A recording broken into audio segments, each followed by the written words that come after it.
Hola, hola, hola. Buenas tardes. A ver quiénes andan por ahí. Vamos a ver cómo está el tema de la señal. Estamos empezando a calentar motores acá. Qué bueno, ya se están metiendo. Hay muchos amigos que estaban hablando del tema de la ansiedad. Amigos que estaban nerviosos. Amigos que estaban preocupados. ¿Eh? Qué bueno. Ahí se están sumando, acompañándonos entre todos. ¿Cómo la están pasando en esta cuarentena? ¿Se están acomodando? ¿Ya no da para más? ¿Quieren hacer otras cosas? Sí, ya sé. Son muchos los que están esperando salir, esperando andar por otros lados. Y bueno, no hay dudas de que tranquila pero con ansiedad. Y sí, es cierto. Empezamos a tener adaptación, una adaptación un poco más normal para nosotros, incorporar un hábito. Ahí está mi querida colega Nora Micheli, también sumándose, Jessica, muchos, Alexandra. Bueno, son muchas las personas que se están queriendo sumar, que están tratando de arrancar. Algunos que dicen que tengo TAG. No le tengo miedo al virus, pero tengo TAG. Bueno, TAG, para aquellos que no saben, es trastorno de ansiedad generalizada. Tiene los síntomas del TAG, dice Vicky. Y sí, la preocupación, el alerta, el hecho de estar atenta a determinados estímulos, el hecho de estar como sintiéndose amenazada. Bueno, esos son síntomas muy frecuentes que aparecen cuando una persona tiene un trastorno de ansiedad generalizada. No nos olvidemos que la ansiedad generalizada tiene que ver con la preocupación. Ay, dice Jessica, claro, estoy feliz porque estoy en casa, pero tengo agorafobia. Sí, Jessica, la verdad es que es una alegría momentánea. Es que en este momento te vas a sentir más tranquila, más segura. Ustedes no sé si saben, pero la agorafobia, ya lo hemos explicado, lo vamos a volver a charlar. Tiene que ver con este miedo, esta preocupación, esta alarma, a sufrir un tipo de reacción en la calle, como una crisis de pánico, y que nadie nos puede auxiliar. Pero bueno, ya veo que están entrando muchos y está entrando el invitado que tenemos hoy, así que lo voy a convocar, lo voy a invitar a mi querido amigo, a ver si anda por ahí, si no se lo tragó la sierra, ¿eh? A ver cómo podemos hacer para que nuestro querido amigo Carlos Morra, mi querido amigo Carlos Morra, que está, por suerte, está en la ciudad de Córdoba. Ahí está el doctor Morra, Carlos. Buenas tardes a todos. Qué lindo verte un rato, amigo. Bueno, Nos vemos de lejos, pero tan cerca con este Skype, seguro. Y bueno, con el Carlos, para Instagram. aquellos que no lo conocen, pero es un hombre muy popular, él tiene muchas facetas. Si hay algo que yo admiro de Carlos es que cada vez que lo llamo me está diciendo que está haciendo un curso nuevo. Es el hombre que más aplicado que tiene la psiquiatría argentina. Es un gran psiquiatra de una tradición de profesionales psiquiatras familiares, pero bueno, él ha hecho Aprovechar mucho para su peinarlo. camino, mucho su camino. Tiene libros escritos, maneja la psicopatología como nadie, trabaja en internación, hace diagnóstico, pero se ha especializado hace muchos años y viene trabajando codo a codo con nosotros desde la Fundación Fobia Club, se ha especializado en ansiedad. Es un psiquiatra moderno, entiende lo que es la ansiedad, Bueno, entiende algo que por ahí para muchos tengo la trabajar con él, hemos hecho entrenamientos en la ciudad de Córdoba, con un grupo enorme que tiene, su hermano León, un grupo de Viale y demás, grandes terapeutas. Así que bueno, gustoso de charlar contigo y desasnar un poquito el tema de la psicobiología de la ansiedad.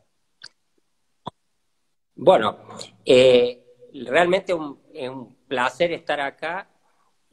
No los puedo ver a todos como te veo a vos, pero me alegro de tenerlos cerca a través de Instagram. Y bueno, vamos a tratar de hacer un recorrido acerca de la neurobiología de la ansiedad y vamos a tratar de mostrar algunos aspectos en forma práctica. Vamos a contar con la asistencia de un colaborador muy interesante, que es el cerebro humano, que como verán, es grande, es más grande que yo en la pantalla, pero vamos a tratar de usarlo a él para que nos asista y que podamos ver un poquito, entender un poco más lo que realmente todavía nos falta aprender a conocer, que es el cerebro, ¿no? Y cómo funciona. Bueno, primer pregunta, ¿se nace ansioso, se hace ansioso? ¿Qué dice la biología? ¿Es innato? ¿Es aprendido? Bien, vamos a ver un poquito, primero yo creo que nos sería entender qué son las emociones, ¿no? Por muchos años, emociones, y uno de los primeros,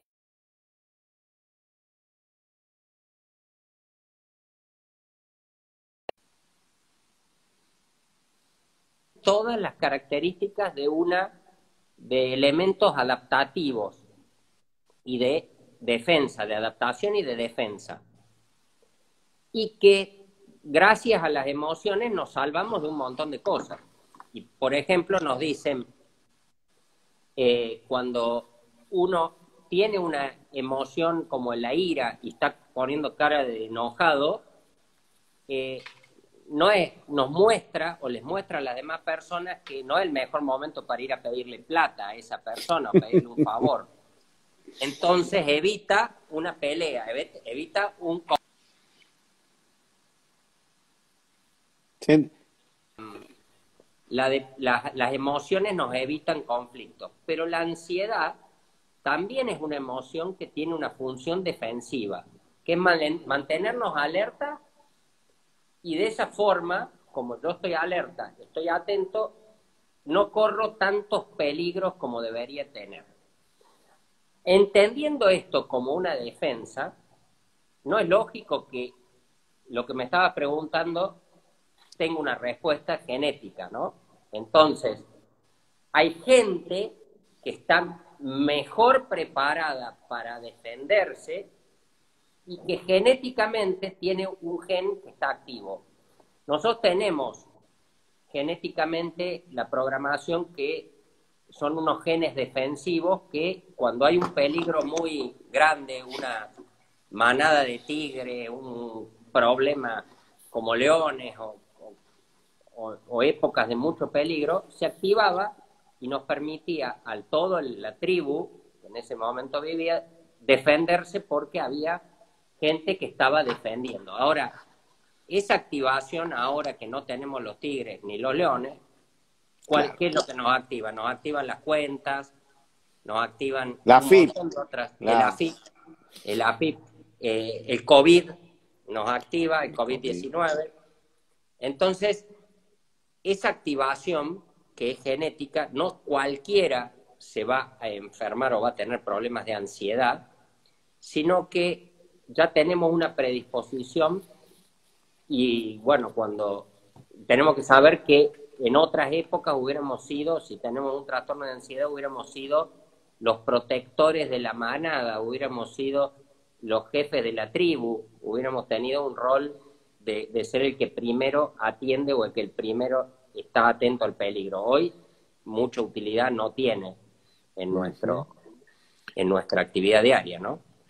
Claro, pero entonces, lo podemos aprender, pero ¿hay algún gen que lo dispara?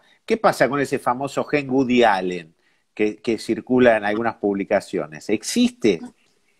En realidad no es un gen anormal, no es lo que uno piensa que hay una cuestión genética de mal diseño, sino que hay una hiperactividad, hay un gen que está trabajando de más. Genéticamente salta esto, o sea, se puede detectar genéticamente, hay estudios que han identificado, en realidad no es uno solo, sino que son 2 o 3 los genes, pero esa identificación no dice que la persona que lo tenga activo sea sí o sí vaya a tener un trastorno de ansiedad, sino que se tiene que juntar una serie de factores aparte del gen. Va a tener que tener problemas y situaciones, ¿no? Esto es lo que decimos nosotros la epigenética. Esto cuando decimos Exactamente. gen no es destino. O sea, No, que alguien tenga no. una carga genética necesita de un gatillador, necesita de un estímulo, de una circunstancia, de un contexto. Es una línea donde yo tengo una enorme predisposición y me falta un factor desencadenante suave. Ahora, si yo tengo una baja predisposición, yo lo que siempre he dicho, que hay familias que son la familia de los ansiosos, que uno va a comer a la casa y que le sacan el plato, vienen, no te dejan en ningún momento tranquilo durante la cena, ni te podés alcanzar al terminar el postre que ya están lavando los platos. Y después tenés la otra familia, que son los que no tienen nada de ansiedad, y se le está quemando la casa y dice, bueno, me duermo 5 minutos, todavía no llega el fuego. Y eso es un poco lo que nos pasa. Hay mucha predisposición o menos predisposición. Ahora, ¿qué tiene ese cabezón que tenés ahí en la mesa? ¿Cómo se fue estructurando? A ver, vamos parte por parte, porque ya que vino ese invitado, lo vamos a desnudar.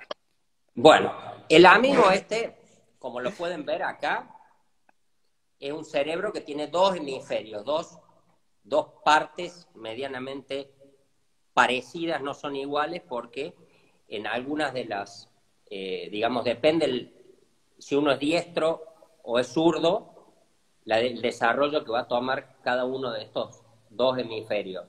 Pero son 2 hemisferios que tienen muchas funciones que se parecen y que se superponen. Entonces, si uno tiene un problema a veces de un lado del cerebro, el otro lado empieza a tomar comando. Esto es muy útil, por ejemplo, cuando hablamos del TOC, ¿no? Mm. Porque muchas veces nosotros tenemos que entrenar otras áreas del cerebro a suplir las áreas que no están trabajando de forma correcta. Por eso hoy ya se entiende, por ejemplo, el tratamiento del trastorno obsesivo compulsivo como una neurorehabilitación o una psicorehabilitación. Exactamente, exactamente. Por eso no quiero enseñarle a apagar incendios al jefe de bomberos, pero la terapia cognitiva comportamental se basa puntualmente en este modelo que es que vuelva a tener comando áreas que estaban de repuesto cuando tenemos una falla que sabemos que por más que uno quiera voluntariamente no lo va a controlar, que es lo que todo el mundo durante muchos años experimenta, ¿no? Carlos, ¿cuándo está terminado el cerebro, digamos? O sea, después del parto, ¿cuándo el desarrollo? Algunos no terminan nunca. Hay muchos que todavía no lo tienen terminado, ¿no? O lo tienen Se acabado. especula, al terminar la adolescencia ya no hay más movimientos cerebrales. ¿Cómo? Va cambiando, inclusive hoy ya se sabe que existen neuronas que que siguen recambiándose, sobre todo en áreas que están vinculadas con el lóbulo límbico y áreas que tienen que ver, por ejemplo, con el hipocampo, que es un área que después la vamos a tratar de ver en el amigo nuestro. Pero son neuronas que a lo largo de toda la vida vamos teniendo. Y a pesar de que no crezca y nos aumente el número de neuronas, nuestro cerebro va todo el tiempo generando nuevas conexiones y rompiendo conexiones que ya no sirven. Entonces, todo el tiempo estamos desarrollando nuevos contactos dentro del cerebro y destruyendo los que ya pasan a desuso. Y bueno, muchas veces el sueño, cuando nosotros descansamos, nuestro cerebro hace algunas de estas arquitecturas y borra algunos recuerdos que son poco importantes y a otros los refuerza y nos sirve para que sigamos aprendiendo, ¿no? Pero Bien. Y lo podemos ir por abriendo, a ejemplo, ver, ¿cómo se distribuye el cerebro? mira, ¿Arranca el de adelante cerebro, hacia atrás, de atrás hacia adelante, del centro para afuera, de arriba hacia abajo? lo vamos a poner un poquito más así, así se ve. Este, acá lo vemos en la parte de atrás, este es el cerebelo. ¿Mm? Este es el cerebro. Nosotros tenemos estructuralmente tres áreas claramente distintas, que es, digamos, la parte del mesencéfalo, el cerebelo y el cerebro, que es el que vamos a ver. Y el cerebro, hoy, digamos, se varía mucho la descripción, pero en general se hablan de 6 lóbulos, que son 6 áreas bien eh, claras y distintas, ¿no? El occipital, que es el que está hacia atrás, el parietal, el temporal, que es el que está más cerca del oído, y el lóbulo frontal, que es este grande de acá adelante. ¿Mm? Entonces, frontal, parietal, temporal y occipital. Cada uno de ellos, de los que vemos hacia afuera, son los clásicos, los que conocíamos. Ahora, cuando queremos ver a los otros dos lóbulos, uno, tenemos que entrar por acá, que está adentro de esta cisura, que es el lóbulo de la ínsula, que es un lóbulo muy chiquito, que está vinculado sobre todo a la parte del manejo del dolor y también participa en algunas funciones de tipo autonómicas, como inclusive como la atención. Y después, adentro de nuestro cerebro, que ya lo tenemos que desarmar, para hacer eso tenemos que partir a la mitad del cerebro. Vamos a ver Esto cómo. no lo hagan en sus casas, ¿eh? Les No, pedimos, por esto favor. es muy peligroso, como dice. Entonces, esta partida a la mitad del cerebro nos deja descubierto esta parte, esta es la parte por donde se unen los dos hemisferios, que se llama cuerpo calloso, y todo alrededor del cuerpo calloso se encuentra el lóbulo límbico, que es el lóbulo que a nosotros nos interesa porque es el que está vinculado mucho a las emociones. Y en nuestro cerebro vamos a tener dos áreas muy vinculadas a la ansiedad. Acá lo pueden ver bien al cerebro, a ver si se alcanza a ver. Muy Acá bien se ve. es el cuerpo calloso, que es esta sustancia por donde, es el lugar donde se conecta el hemisferio derecho del izquierdo, y todo este sector de acá es el lóbulo límbico, que es, digamos, una de las principales áreas que maneja la parte afectiva, los afectos. Y cuando uno destruye el lóbulo límbico, una de las principales cosas que destruye es la memoria. Si uno daña el lóbulo límbico, al no poder pintar los recuerdos con emociones, se pierde la memoria. Y eso es muy importante a lo que vas a preguntar, que es cuando uno está ansioso y no hay Sí. matices entre los recuerdos, que algo sea lindo y algo sea feo, explica también por qué nos olvidamos las cosas o por qué no fijamos las cosas, porque no podemos tener el matiz de lo afectivo, no hay diferencias. Si nosotros tenemos todo el día cosas del mismo color, no generamos recuerdo. En cambio, cuando nosotros queremos recordar la peor comida que comimos o la más rica comida que comimos, nos vamos a acordar porque nos generó emociones. Ahora los bifes con ensalada, no te vas a acordar de todos los bifes de ensalada que comiste, ¿no? Por eso es explicable que muchas cosas con el paso del tiempo se pierdan, ¿no?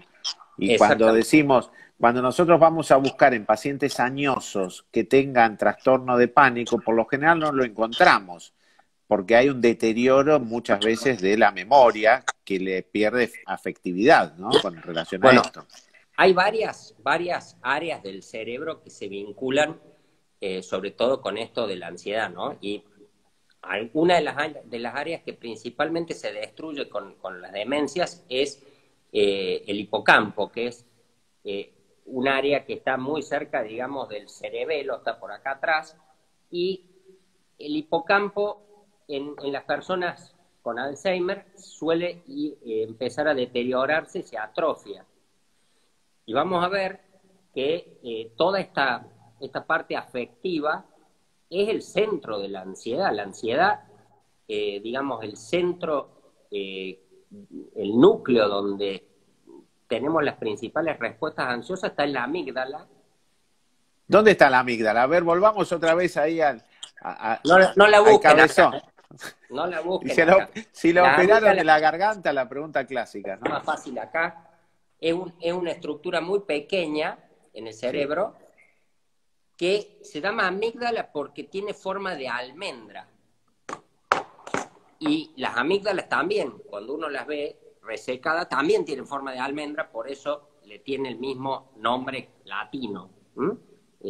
Entonces, la amígdala es como el núcleo donde si yo lo estimulo a la amígdala, empiezo a tener todas las respuestas biológicas que generan la ansiedad. Es decir, yo activo la amígdala y la amígdala empieza a dar señales para distintos lugares. Uno es un área del cerebro que se llama sustancia gris.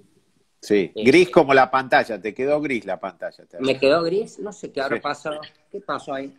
A ver. Ah, es que Ahí se me... está, ahí está. Mira. Ahí está. Ah, Se qué me lindo. invirtió. Entonces, acá tenemos la sustancia gris que se llama sustancia gris periacueductal y acá Sí. tenemos la amígdala. Yo activo la amígdala y Sí. ¿qué produce? Produce todas las respuestas que clásicamente vos conocés de el miedo. La fuga, el desmayo, la parálisis, freeze, faint, flight, fight, el ataque. Perfecto. ¿Por qué? ¿Qué reúne ahí? ¿Cuántas neuronas adrenérgicas se concentran en esa zona? ¿Es cierto que La, alrededor del 50% de las neuronas adrenérgicas están ahí? Este núcleo es un núcleo noradrenérgico y es el centro donde dispara la información cuando tenés un ataque de pánico. Digamos, amígdala, el locus ceruleus, que es, se llama lugar dorado, el locus ¿Mm? ceruleus, pero de dorado no tiene nada, no es muy agradable, es bastante Oscuro. bolero el rol que tiene, pero nosotros tenemos ese tema. Cuando activa la amígdala al hipotálamo, que es otra área, produce todos los cambios endócrinos que genera la ansiedad y le genera aumento de cortisol, aumento de riesgo cardiovascular, riesgo de accidente cerebrovascular, todo guiado por la... Ahí tenés otra explicación de por qué tenemos tantas respuestas bioquímicas a la ansiedad. Claro. Ahí volvemos ahí. Ahora, qué difícil entonces es regularlo, porque es No una sé qué le pasa a cadena todo. de mecanismos. No es que Sí, existe uno solo. ahí vamos a ver que, por ejemplo, otra acción que suele tener es sobre... Uy, esto me está pasando solo, no lo estoy haciendo yo esto. Se queda apretado una parte de la pantalla del teléfono y me está generando problemas. Una Entonces, distracción, doctor. Es una como... distracción. Entonces, lo que les decía es que No hay que dejarle los celulares a los hijos, porque después lo me lo desordenan todo. deterioró, me lo deterioró. La otra activación es en un área que se llama el núcleo parabraquial y que es un núcleo que se vincula, fíjense, acá lo vamos a ver si podemos darlo vuelta ahora, lo voy a dar vuelta manualmente, se vincula a toda la respuesta respiratoria de la ansiedad, que era lo que vos, durante los ejercicios de respiración que se hacen para el tratamiento de la ansiedad, tratas de revertir. Entonces, uno ataca el aumento de la frecuencia, está justo, el aumento de la frecuencia respiratoria, la falta de aire, y el aumento de índice de enfermedad asmática. Mm. Todo esto está Carlos, vinculado. entonces tiene que, a ver, tiene una necesidad biológica, tanto lo parabranquial como la amígdala, como todo, está preparado, pero muy sincronizado para que haya una respuesta defensiva. Exactamente. Si yo junto todas estas respuestas que vamos a ver nosotros ahora, explico por qué cuando aparece un tigre, al ciervito o a la cebra, se le producen todas las respuestas. Uy, voy a tener voy a desaparecer un segundo, pero si no vas a ir haciendo eso todo el tema. Un segundo desaparezco, ¿eh? Ahí. Y ahí está No, no. el mago de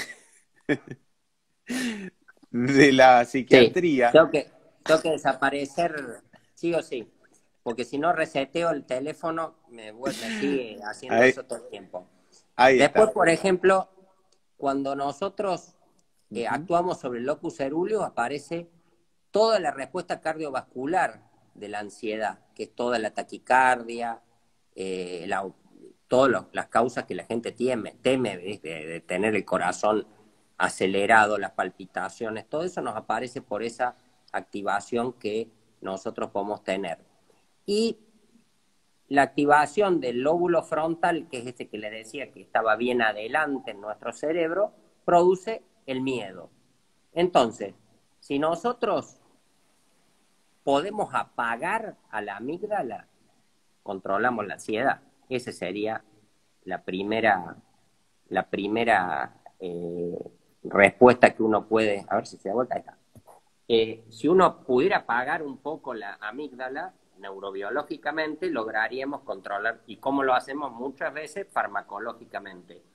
Y Ahí es donde actúan terapéuticamente las benzodiazepinas, en líneas entre, generales. entre una de esas líneas. Si yo lo quiero mostrar a esa imagen exactamente, yo puedo ver dónde actúa cada fármaco, las benzodiazepinas, todos actúan en estos lugares que les estuve mostrando. Ahora, también actúa la terapia cognitiva. Es decir, Claro. si vos controlás la parte voluntaria de la respiración, controlás la taquipnea de la ansiedad.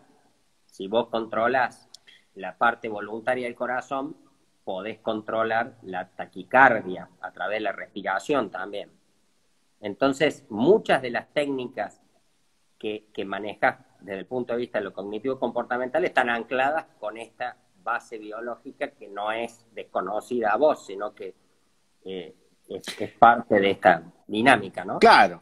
Y además hay que pensar que hay mecanismos adaptativos como la evitación que también corresponden a otras áreas, ¿no? Que no. Exactamente. Cuando uno tiene miedo, el organismo, fíjense, en esta imagen, acá está cómo prende la amígdala todas las áreas. Y cuando prende esta área de acá, aparece la evitación también.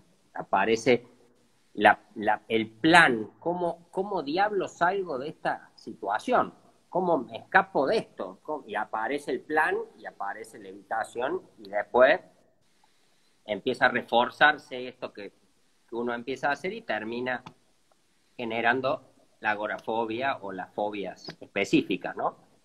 Y ni hablar de la ansiedad social. Ahora, Es, vamos a ir desglosando todas las posibilidades de ansiedad, porque a todos se les dispara de la misma manera o hay alguno que tiene una preponderancia más en un área, otros en otra. A no, ver. no. En nuestro caso, digamos, si bien el pánico o los trastornos de ansiedad, nosotros en una época con Oscar Carrión, fundador del Fobia Club, hablábamos mucho de que algunas cosas se daban con calidad fotográfica, donde veíamos que se repetían algunos patrones de una persona a la otra, como si fuera lo mismo. Pero, a pesar de que hay mucha similitud, hay aspectos que son distintos y que tienen que ver con esto que hablamos de la epigenética, de de las experiencias que cada uno ha tenido. Eso hace que cada área del cerebro sea más o menos sensible. Entonces nos pasa que hay personas que tienen los mismos receptores, pero hay unos que son muy sensibles y hay otros que no hay con qué darles, que no responden porque no son nada sensibles. Entonces, hay gente que tiene, bueno, esto lo vemos, ¿no? Sí, y al principio vos todavía no te habías sumado y estaba Jessica diciendo, yo tengo TAG y en realidad también otra persona decía, tengo agorafobia y ahora estoy en el mejor de los mundos, ¿no? O sea, son trastornos diferentes. Lo tomo un Benadryl y al otro día puedo dormir hasta las 2 de la tarde porque me deja planchado. Y hay gente que lo toma durante el día sin ningún problema.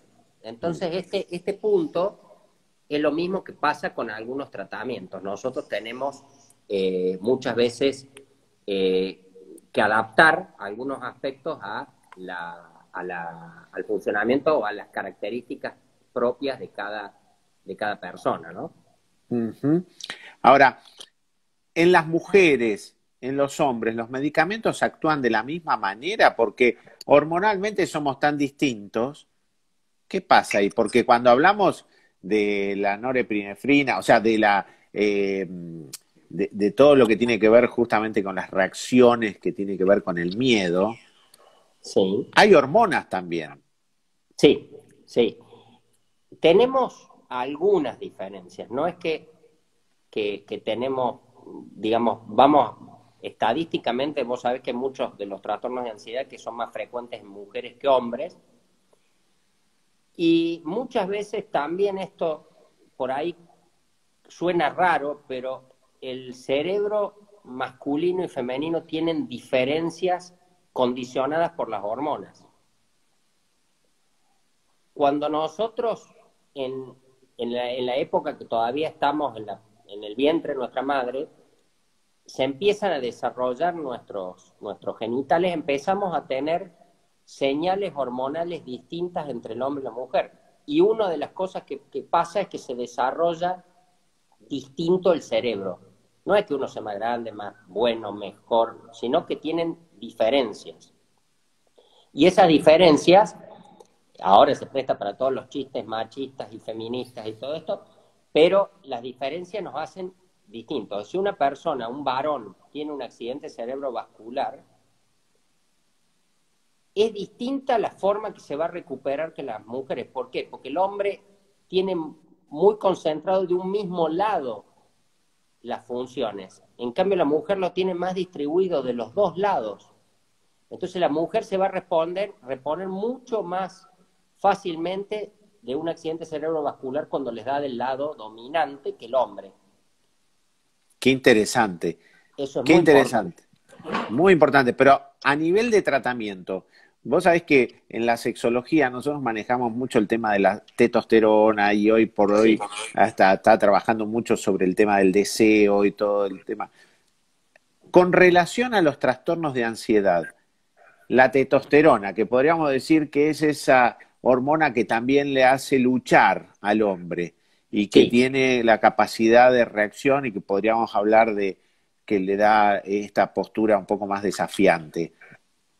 Hay estudios, porque aquellos que no lo conocen, el doctor Carlos Morra trabaja en neuropsicofarmacología y Sí. tiene mucho chisme, mucha novedad, mucha cosa del circuito, porque bueno, es un consultor internacional.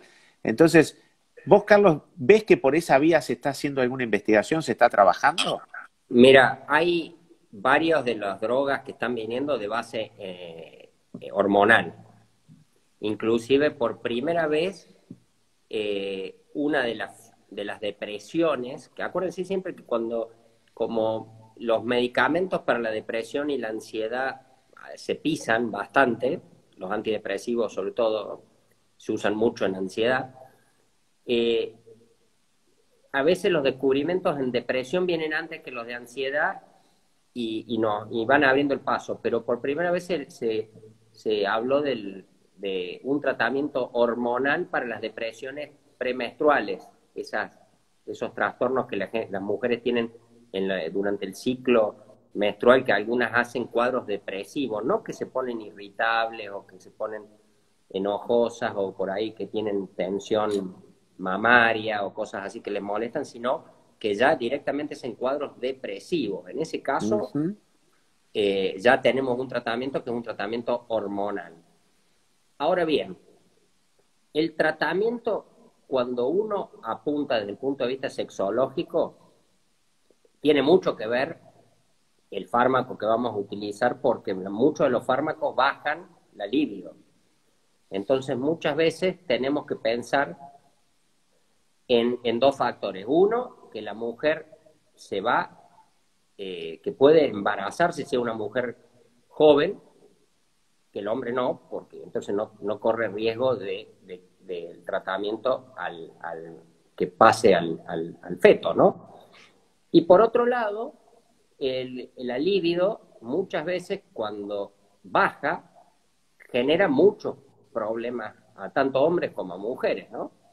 Los Mm. varones porque viene la impotencia y no pueden mantener relaciones, pero en las mujeres pueden aparecer problemas como dolor o Por falta sequedad vaginal, de sequedad lubricación, ausencia. vaginal, ese tipo de Ujú, cosas que fuera de la pérdida de la libido, que es muy frecuente con muchos de los ujú. tratamientos. Entonces, requieren a veces hacer enfoques vinculados a si el paciente es varón o el paciente es mujer, y en algunos casos muchos medicamentos también afectan una hormona que es la prolactina.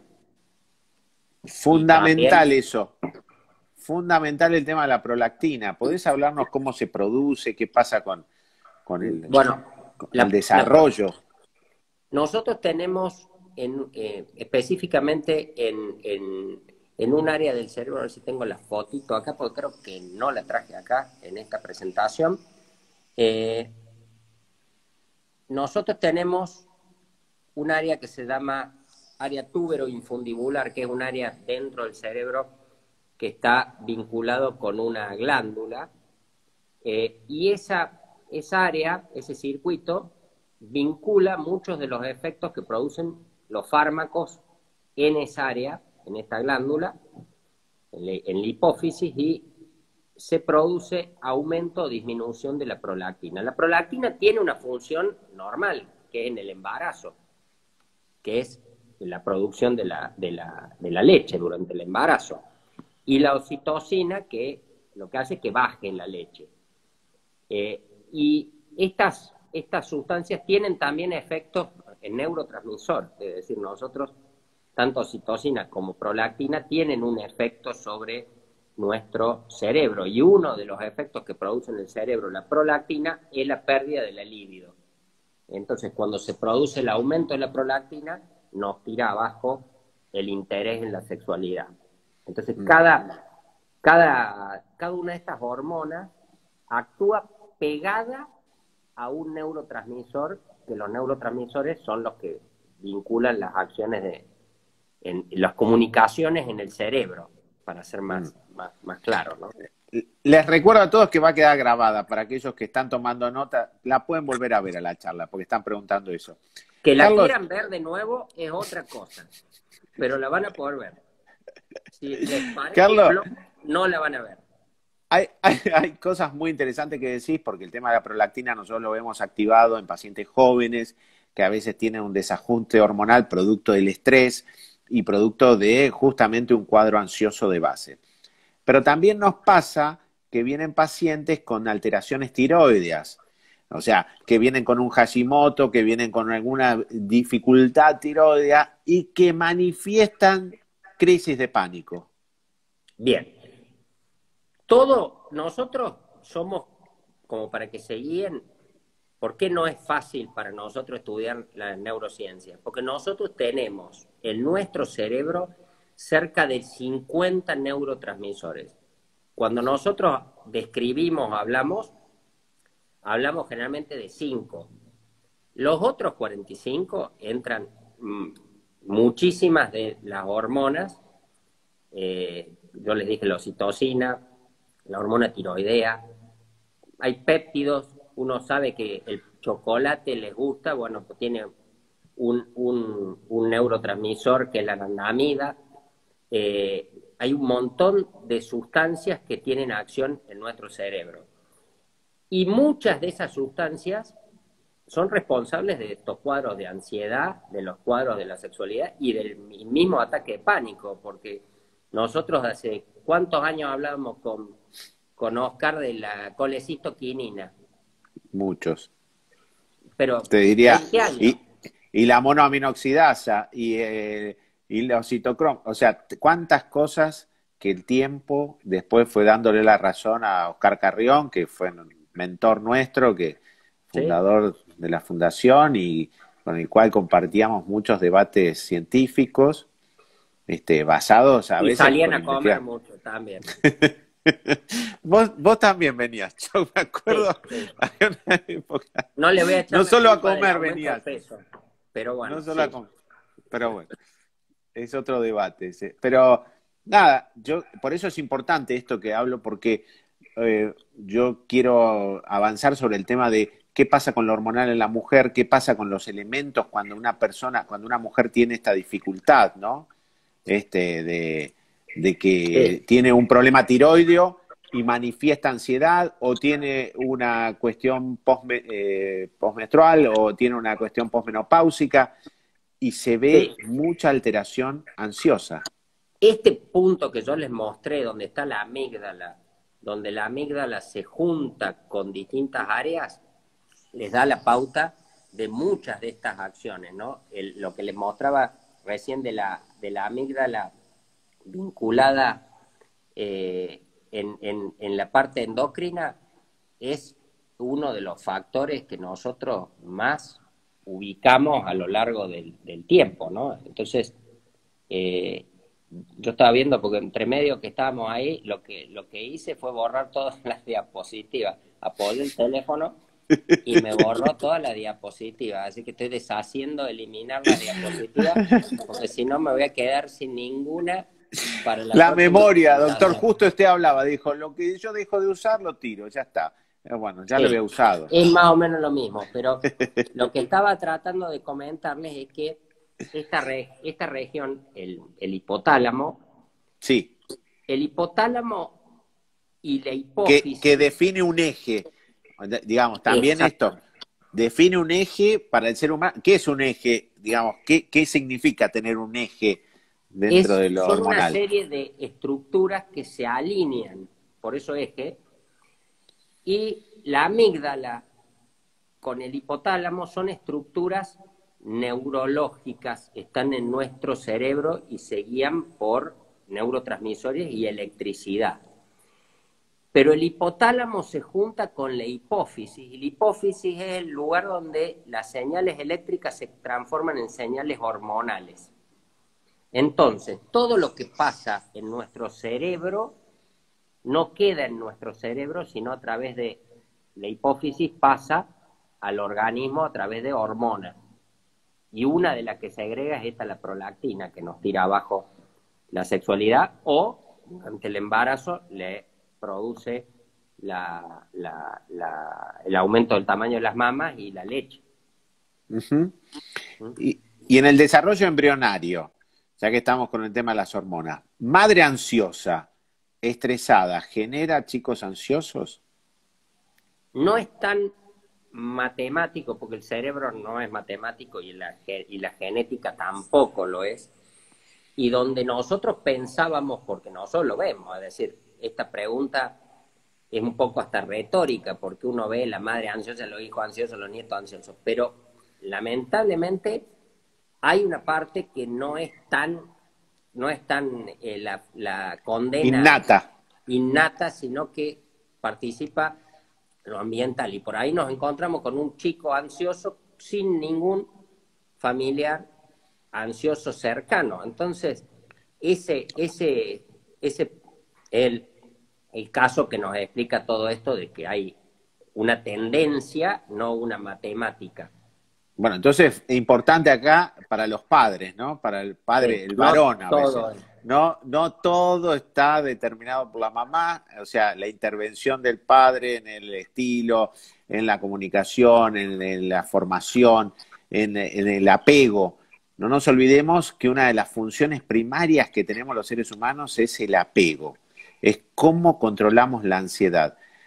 A veces la preocupación de un adulto es, mi hijo que tiene 15 años ahora creo que está teniendo ansiedad. Mire, la verdad, yo creo que mucho de esto lo aprendió anteriormente, donde los padres ansiosos no pudieron compensar esa sensación de abandono, esa sensación de distancia, y que fueron quizás los primeros elementos que favorecieron a que el chico se convierta en un ansioso en el futuro.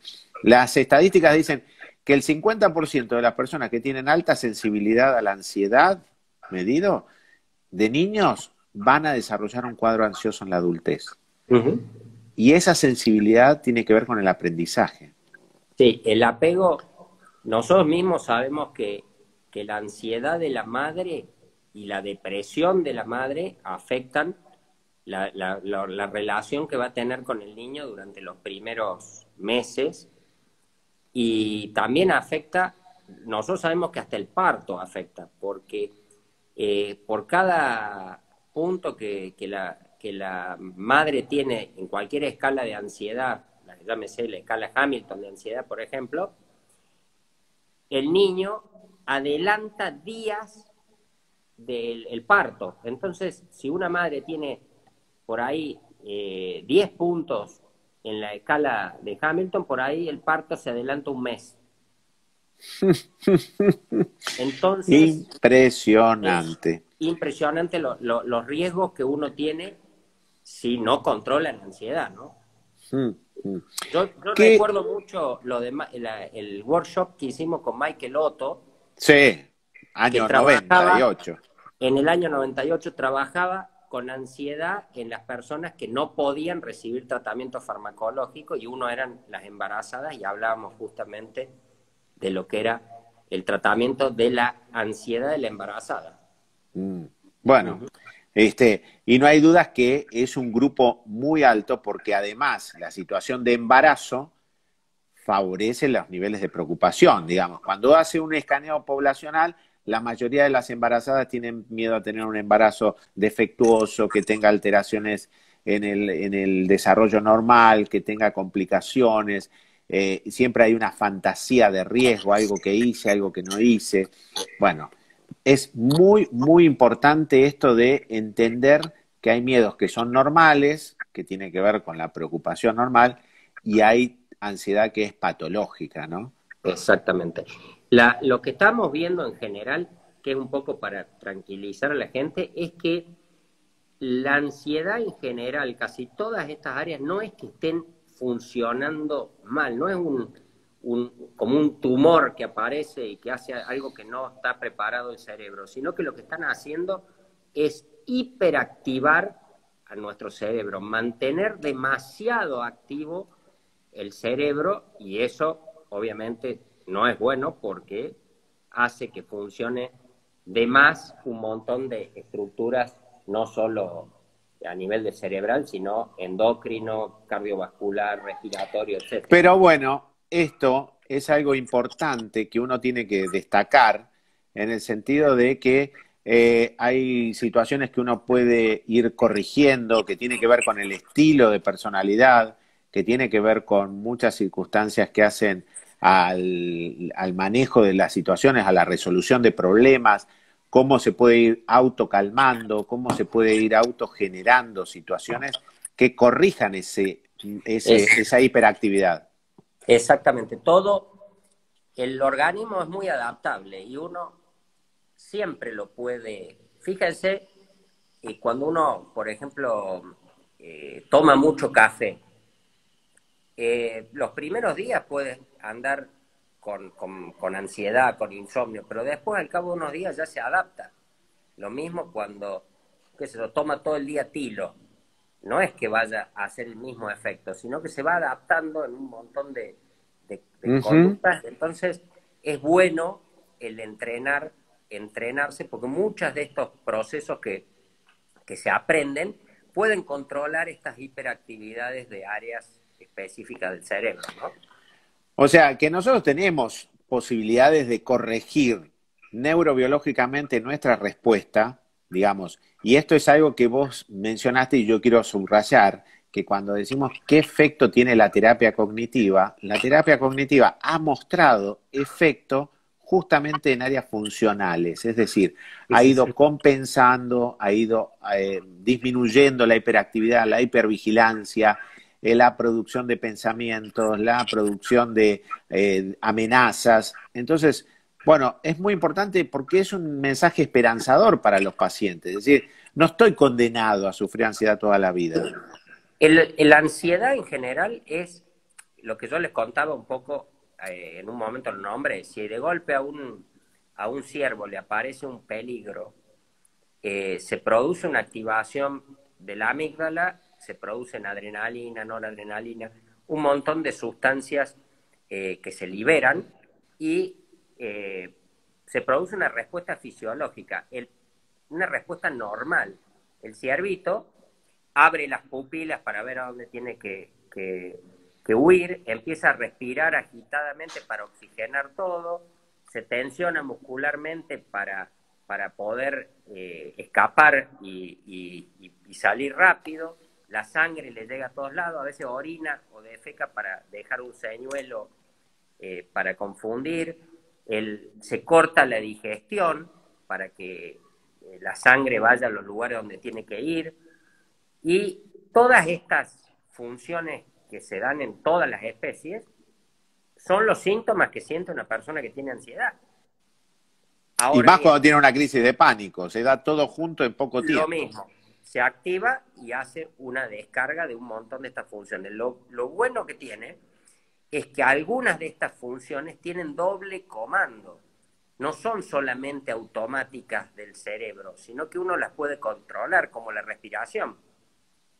La respiración, si nosotros no pensamos en respirar, el cerebro respira solo. Mientras estamos durmiendo, el cerebro piensa. Ahora, si yo les digo, a ver, frenen la respiración para meterse abajo el agua, el cerebro lo pueden frenar ustedes y pueden meterse abajo el agua sin ningún problema. No sé, no van a estar Consejo de años, buceador, años ese es. de uso. Entonces, eso es lo bueno, porque ustedes pueden controlar algunos de estos elementos y manejando la respiración podemos frenar la hiperactividad de esta área respiratoria, el corazón, podemos Mm. bajar muchos de los síntomas. Ahora, Carlos, una vez que se disparó toda la crisis y tenemos todo este sistema de alerta activado y el tema del Sí. miedo ahora nos queda un registro físico, corporal, donde seguramente quedan un montón de sustancias, neurotransmisores, hormonas dando vuelta. ¿Existe algún método para limpiar, para desintoxicarse? Sí, sí. El cerebro funciona con un sistema que se llama kindling o facilitación, que es un sistema que tiene el organismo de que cualquier cosa que se hace de manera repetida cada vez es más fácil que se descargue. Entonces, por ejemplo, yo siempre le pongo un ejemplo a los alumnos para que lo entiendan. Si uno quiere producirse el vómito voluntariamente, cuesta mucho, no es que lo vayan a poder hacer muy fácilmente. Ahora, si uno se lo provoca varias veces, llega un punto que es tan fácil que una persona se toca la lengua y ya se produce el vómito. Eso es la facilitación. En el ataque de pánico pasa lo mismo. El primer ataque de pánico es muy difícil que se produzca. Los que siguen son re fácil, cada vez más fácil. A medida que más ataque de pánico tiene, más fácil van a venir los que siguen por esta facilitación. Ahora bien, lo que fácilmente se entrena, también fácilmente se trata. Y nosotros podemos bloquear, utilizando una medicación, y podemos desensibilizar nuevamente el receptor y lograr que vuelva a lo de antes. Y después, con la terapia, uno puede hacer que esto sea inclusive más difícil. Yo siempre le digo que la ansiedad en la persona que tiene pánico es como fumar en una estación de servicio. En algún momento se produce la explosión. En algunas personas pueden fumar toda la vida y no les va a pasar nada, pero una vez que se produjo la explosión, uno tiene que volver a hacer que esa alarma o esto que se desencadenó vuelva a la normalidad, y una vez que ya lo bloqueamos, que esto pasa muy rápido, lo más gracioso es que en cuatro días de tratamiento uno puede bloquear esa alarma. Y después, con la terapia, lo que uno hace es poder retirar el tratamiento y que no vuelva a darse las crisis. Ese es un poco el Y reto que aprender. tenemos. Qué bueno cómo lo contás, porque nada más justificado que el tratamiento integrado para los trastornos de ansiedad, o sea, tanto la psicoterapia como la psicofarmacología. Pero también hay que agregarle, cosa que hemos hecho cuando hemos ido ahí al Ya cerro, sé que vas a el correrte. grupo, la Sí. exposición grupal, la salida, las actividades. Hemos compartido viajes en avión con los pacientes, hemos salido a la calle, ido al shopping, estado en actividades sociales. Bueno, mucha gente no tiene, inclusive las personas que están dentro del grupo, no tienen la conciencia del efecto terapéutico del grupo. Yo cuando hablo de las psicoterapias, la estaba incluyendo al grupo porque el grupo Sí, en los trastornos de las fobias es muy difícil que una persona trate a alguien estando en la oficina. Es cuando uno, yo me acuerdo la anécdota que teníamos siempre con Oscar de una persona que decía, yo con mi psicólogo ando bárbaro porque me mejoró la agorafobia. Y Oscar le dice, bueno, vamos, tomemos un ómnibus. No, ni loco me subo al ómnibus. Es decir, el manejo de este tipo de situaciones se logra con la exposición que está apoyada a través de la terapia, mm, y uno va pudiendo desensibilizar muchas de estas áreas y volver a foja cero. exacto, exacto. Y aparte el grupo lo que tiene es ese canal de contención, esa retroalimentación, ese lugar de pertenencia que hace que, bueno, todo se potencie. Cualquier bienestar se potencia estando en el grupo. Carlos, estamos terminando, ¿viste? Yo te ¿Qué dije, pasa volando? se nos va a pasar volando. No te contaste ni un chiste cordobés. Mucha gente estuvo esperando, estaba esperando. Si tenés uno cortito, decilo ya y cerramos con eso. Mira que me pones en apuros de contar un cuento. Bueno, los cuentos cordobeses nunca son cortos, te cuento. Ah, claro, bueno. Entonces Necesitamos una hora, porque son vamos a siempre arrancar.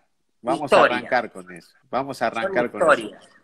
Es decir, Che, bueno, gustazo de verte, te veo bien, me alegro mucho. Te mando un abrazo a vos, a toda la fundación ahí en Córdoba.